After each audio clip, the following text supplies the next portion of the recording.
to everyone, this is me Patrick Mendoza, and in this video we are going to present and share some example about the trends in digital marketing. And for the first topic about the personalized service customization, we have Ms. Geinescelle Glindro to present and share some example. Hi, I'm Geinescelle Glindro, and in my presentation, I'm going to give you an example of personalized service customization or personalized guest experience. The first one is Snapchat Betmoji. In 2016, Snapchat launched an app called Betmoji, which allows users to design cartoonish avatars of themselves that can be featured as their Snapchat profile picture and or on the Snap Map. And kung natatandaan nyo, naglabas din ng ganitong feature ang Messenger noon, which is naging trending, and yung iba is ginawa pa ng profile picture kung saan kagaya nung dito sa Snapchat Betmoji, pwede kang gumawa ng isang avatar ng nagre-represent sa sarili mo.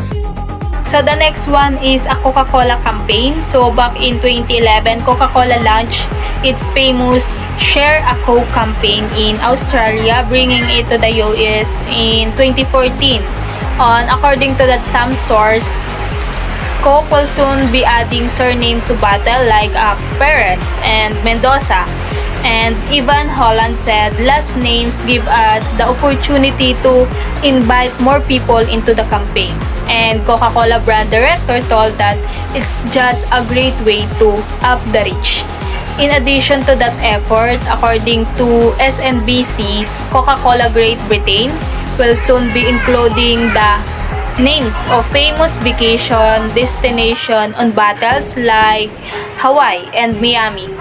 The goal of that initiative is to remind people of the refreshment and great taste that only an cold Coke can bring on a hot summer day. Putting first name on Coke bottle was a successful move in marketing trends. In the US, it resulted in increased sales volume for the first time in roughly 4 years. Plus, it provided cheap thrill.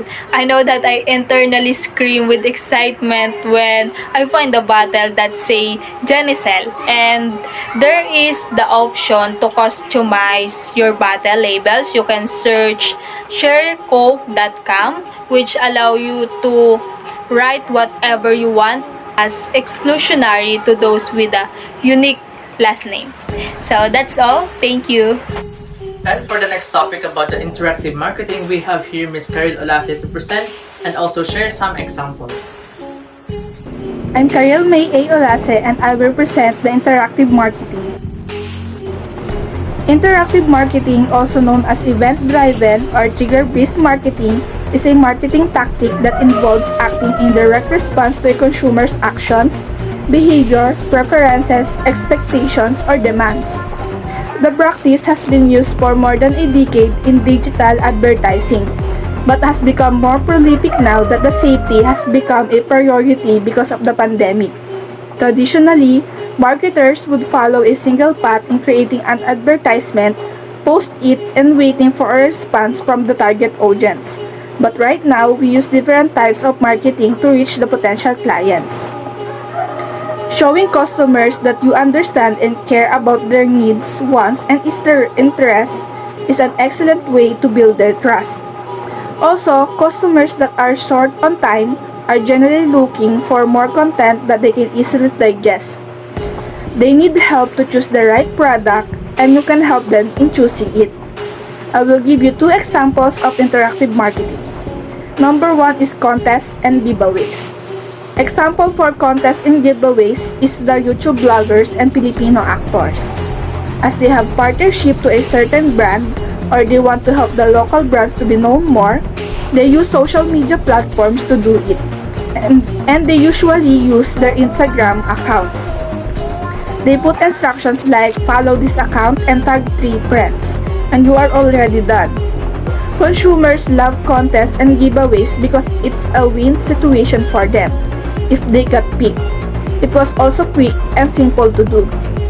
The second one is email marketing. While for the example for email marketing is the Shopee or Lazada, You browse and find your desired items and then you add it to your cart. But the sale is over, so you get to think whether you will buy it or not. Then here comes the interactive marketing. They will send you a message and give you a promo, and it will trigger you to buy it instead of waiting for another sale. Let the customer know that you appreciate them considering your business and provide them with some useful information or a promo. That's it for interactive marketing. Thank you. And to discuss and share some idea about our next topic, which is social awareness, we have here Ms. Jolina Ibarrola. Social awareness corporate social responsibilities.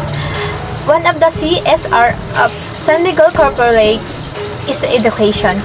Example number 1 is the better word. A priority of social cause to which have committed ourselves for long-term is of education. Believing formal education, power transforms to live. Our advocacy covers not only the guaranteeing of the scholarship but also improve the quality of education through programs that benefit public and education. When we first at immersion putting up learning of feeding center, that we have a little or more than the child of all says of a strong desire of something about the hunger experienced by low-income families, especially children. As it turns out, Better World will be beginning of what is now our flagship of corporate social responsibilities program. Example number 2 of CSR of San Miguel Corporate is Lifting Live for Good. The environmental program of SMC covers of protection of land, water, and air. Its conduct of tree planting projects on areas in which is defined of SMC plants. It advocates the protection of coastal waters through the coastal resources of management, which engage the mangrove afforestation, artificial replication of installation and generation of marine resources. Training on waste management and donation of trash bins through plant facilities and also conducted. They are recognized for taking proactive measure of preventing negative environmental health of safety impact. Our next topic is about COVID-related marketing campaign, which is also under the social awareness, and it will be presented to us by Ms. Christian Perez. Here are some examples of marketing campaigns from the time of COVID-19, showing how brands turn uncertainty into opportunity. 1. Nike.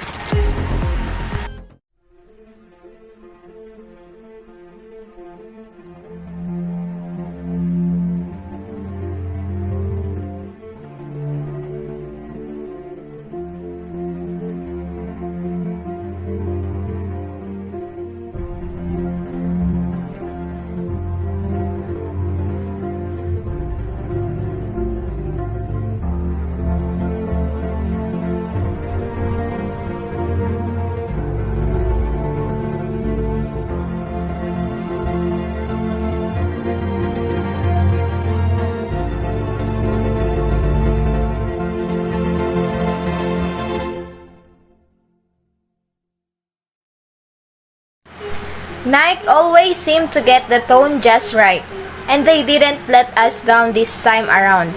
They ran a campaign that showed how their roster of athlete endorsers are staying active during the lockdown. In a powerful, emotional, and inclusive video spot promoted heavily across social media. Unlike many brands who were simply focusing on brand awareness, Nike took things up a notch by making their subscription Nike Training Club app available for free, so people could access workouts and training tips from at home. Next is the JVM. The snippets cover how to continue building relationships during the pandemic, how to keep your career plans moving and how to overcome anxiety and feeling of uncertainty, spreading positivity and supporting their community at time when everyone needs it most. There is a short clip video about the advertisement or the marketing advertisement campaign of JBM. No pulling them close. No holding hands. No footsie. No kissing. Absolutely no touching. No stay a little longer. No let's go for dinner. Or pour you a glass. No knowing their scent. And no skin to skin yet. Yes to sliding into their morning. And yes to making them blush. Yes to swapping secrets. To sunset drinks. To dinner distractions. Yes to anticipation. Yes to pillow talk. Yes to wondering if they, as much as you. Yes to getting close from afar. Why did these campaigns work? Adding value to their community from advice, inspiration, and encouragement to the simple raising of a smile. A strong call to action to let people know we're here for you if you need us now and when this is over. Not pushing sales messages. Any product service mentioned was done subtly, showing expertise rather than talking about being the experts. Alleviating people's pain by demonstrating how they can solve their problems and improve their lives. Our next topic under social awareness or corporate social responsibility is Environmental Protection Campaign, and it will be presented to us by Mr. John Cris Porto. The United Nations Environment Program shares that globally around 1 million plastic drinking bottles are being purchased every minute, while around 5 trillion single-use plastic bags are used every year. So this is very alarming because we all know that the use of plastic can affect our community and our environment. So kudos to those establishments in the tourism and hospitality industry who campaigns for the protection of our environment. And here are some of the establishments that care for our environment. The Park Inn by Radisson Properties. They use refillable dispensers, specifically Pico Sands Hotel and Taal Vista Hotel.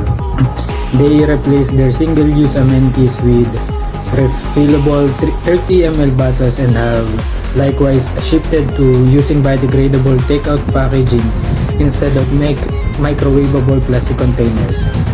And these said properties have also stopped utilizing individual water bottles in guest room.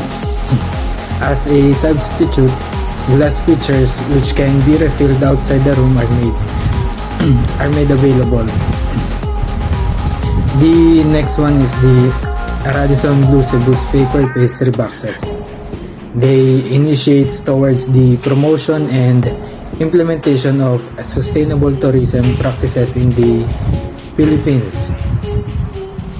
The said campaign aims to strengthen the drive of reduced consumption of the problematic single-use plastic items while strictly following health and safety protocols. So that was a bright idea for the Park Inn by Radisson and Radisson's Blue Cebus paper pastry. They lessen or they do not use plastics to not abuse our environment, and I hope that everyone in our industry will do the same because we are the only one who is responsible for the protection of our environment. And let's help each other to protect our environment for a sustainable tourism. Our last topic is about cultural and diversity related campaign, which is also the last topic under the social awareness or corporate social responsibility, and it will be presented to us by Ms. Cristine Sales. Another example of cultural and diversity-related campaign is the UNAOC or the United Nations Alliance of Civilizations, which is in partnership with UNESCO and a wide coalition of partners from corporations to civil society is launching the world campaign Do One Thing for Diversity and Inclusion, which is aimed to engage people around the world and to do one thing to support cultural diversity and inclusion. Why does diversity matters? They divide it to 3/4 of the world's major conflicts which have a cultural dimension. Bridging the gap between the cultures is very urgent and necessary for peace, stability, and development, which we should be more respect for the cultures and respect for each other regional differences. This campaign aims to provide opportunity, accessibility, and convenience for global youth to exchange their diversity in cultures, develop across cultural understanding and compassion, and learn together from the comfort of their homes through the use of modern technology, which is very vital today. The 2013 campaigns is to encourage people and organizations from around the world to take concrete action or build relationship to support diversity, which aims to raise awareness worldwide about the importance of intercultural dialogue, diversity, and inclusion, to build a world community of individuals committed to support diversity with a real life and everyday gestures. Next is to combat polarization and stereotypes to improve understanding and cooperation among people from different cultures. Every one of us can do one thing for diversity and inclusion. And even one very little thing can become a global action if we all take part in it. And if we are preserving culture, we must continue to create it and patronize the culture and diversity for us to help each other differences. And it is important to identify the differences for us to build strong relationship with others and to learn how to understand people, because we have different beliefs, religions, traditions, and ways of living, which is within our differences that we can find in beauty.